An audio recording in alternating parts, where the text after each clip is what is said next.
करवा चौथ एक प्रमुख हिंदू पर्व है। खासकर उत्तर भारत में विवाहित महिलाएं अपने पति की लंबी उम्र और सुख समृद्धि के लिए ये व्रत करती हैं। इस व्रत में महिलाएं दिन भर निर्जला रहती हैं और रात में चांद को देखकर व्रत का समापन करती हैं। तो दोस्तों, आज के वीडियो में हम जानेंगे कि माता करवा कौन थी और करवा चौथ व्रत की शुरुआत कैसे हुई। तो आइए हम सबसे पहले माता करवा की कथा के बारे में जानते हैं।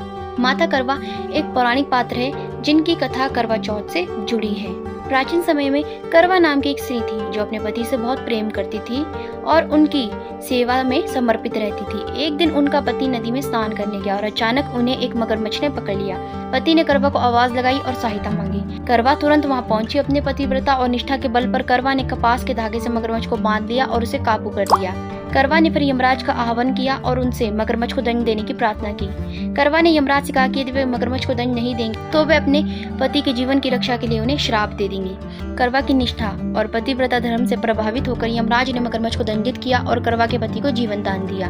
करवा की इस अटूट निष्ठा और साहस से चित्रगुप्त प्रसन्न हुए और प्रसन्न होकर उन्होंने करवा को वरदान दिया कि सुहागन औरतें उनके नाम पर अपने पति की लंबी आयु के लिए व्रत रखेंगी। तभी से करवा का नाम करवा चौथ व्रत में विशेष रूप से लिया जाता है और वह माता करवा कहलाई जाती है। ये कथा पतिव्रता स्त्रियों के समर्पण, निष्ठा और आस्था का प्रतीक मानी जाती है। करवा चौथ का व्रत भी इसी आदर्श पर आधारित है जिसमें स्त्रियां अपने पति की लंबी उम्र और स्वास्थ्य के लिए व्रत रखती हैं। तो आइए अब हम करवा चौथ की व्रत कथा के बारे में जानते हैं। एक बार की बात है, वीरवती नामक एक साहूकार कन्या थी जो 7 भाइयों की इकलौती बहन थी। वह शादी के बाद पहले साल करवा चौथ का व्रत रख रही थी। पूरे दिन निर्जल व्रत रहने के कारण वीरवती को शाम होते होते बहुत भूख और प्यास लगी।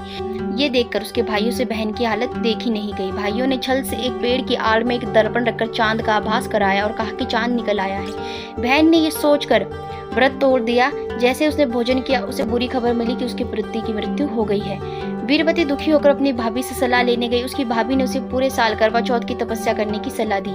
वीरवती ने नियम पूर्वक पूरे साल ये व्रत रखा, जिससे भगवान शिव माता करवा ने उसकी भक्ति से प्रसन्न होकर उसके पति को पुनः जीवन दान दिया। साथ ही उसे सभी प्रकार के रोगों से मुक्त करके धन संपत्ति और वैभव से युक्त कर दिया।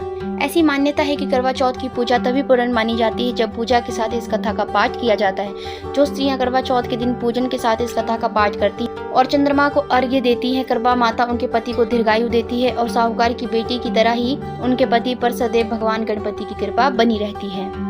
करवा चौथ के दिन इस व्रत का एक कैलेंडर सामने रखकर करवा माता का ध्यान करते हुए यदि स्त्रियां इस कथा का पाठ करती हैं और दूसरों को भी कथा सुनाती है तो उनका सौभाग्य अखंड बना रहता है। तो दोस्तों, आशा करती हूँ कि आज के हमारी इस वीडियो में दी गई जानकारी आपको पसंद आई होगी और अगर आपको वीडियो पसंद आई होगी तो वीडियो को लाइक करके, चैनल को सब्सक्राइब करके बेल आइकन को प्रेस कर दीजिएगा। धन्यवाद।